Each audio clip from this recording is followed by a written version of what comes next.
Thank you, Chairman. Good morning, Chancellor. Good morning, Presidents. As a Clarion graduate, trustee, and mom of a Clarion student, I just want to say thank you for acknowledging our desire to do the right thing for the universities. It certainly is important to me. At last year's hearing, PASSHE had just entered into a new faculty contract. That contract included a retirement incentive. I'm wondering if you could give us an overview of that incentive. Has it been successful? And have we seen savings from that? Representative, I can't give you an exact number or update, but I can tell you, generally speaking, it has not had the overall impact that it was meant to have and that people thought it might have. Might chalk that up to the recession and people's lack of desire to retire at a point in their career where they are probably in the upper end of their salary making ability and benefit package. So there's probably a variety of reasons, but to my knowledge, as it's been explained to me, it has not yet manifested itself with a great return on investment. But if you will allow me, I'll go back and work with staff, and we'll get you actual numbers on what we've seen over the period of time, if that'll help you. If you could provide that to the Chairman of Appropriations, that would be helpful too. I believe all of the members. I will do that. A few months ago, APSCUF, the faculty union, had released an audit which raised concerns about how the system universities were managing their budgets and how they were making decisions about faculty layoffs. Could you give us an overview of the process that you use when making those layoffs, and how many layoffs have there been recently and how many are planned for the future? Sure.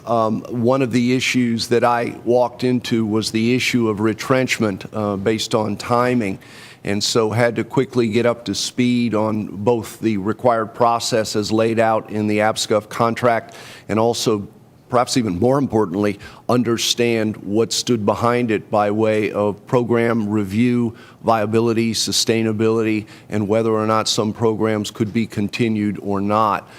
So I began to work on that with not only the people on my staff, but also the people out at the universities, more importantly, who were going through these issues.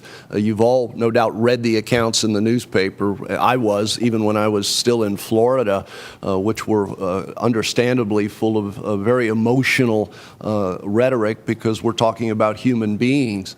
But as I came to find out, a large part of the motivation behind what ended up as retrenchment was grounded in looking at programs that individual institutions felt were under-enrolled or perhaps had lost the impact of need behind them for the future of the Commonwealth, or a variety of other factors.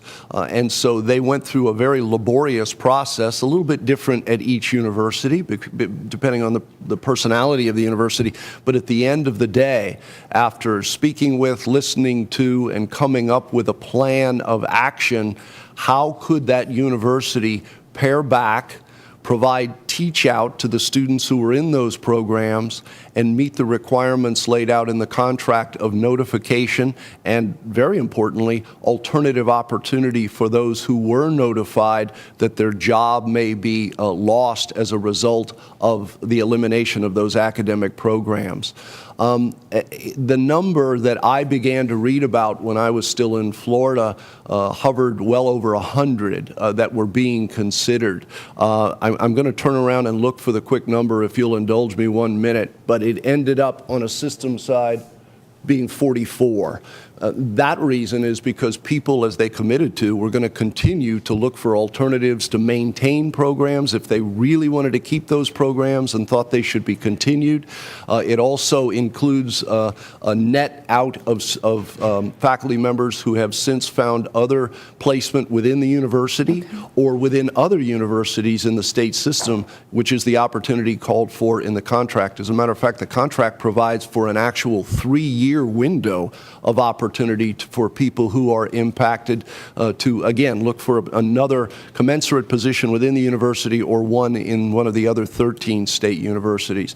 Now, I'm not naive. Whether it's 150 or whether it ends up being 44, it continues to be a very emotional issue for our system.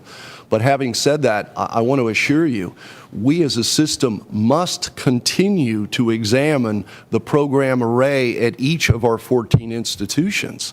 We've got to do what the rest of the country is doing, especially in systems, and recognize that 14 universities offering identical program array on 14 occasions is not only inefficient, it's unsustainable in our world today. And so as we work with each university to determine what kinds of academic programs are right for that institution, and therefore for the entire system, and then therefore for the entire Commonwealth, I will report to you today that there will no doubt continue to be examination of programs that might over time need to be closed or expanded or moved. There will also continue to be the need to reorganize some existing programs to make sure they're buoyant for the future, and obviously, as we've been doing, to begin new programs that have placement opportunities for the future of the Commonwealth.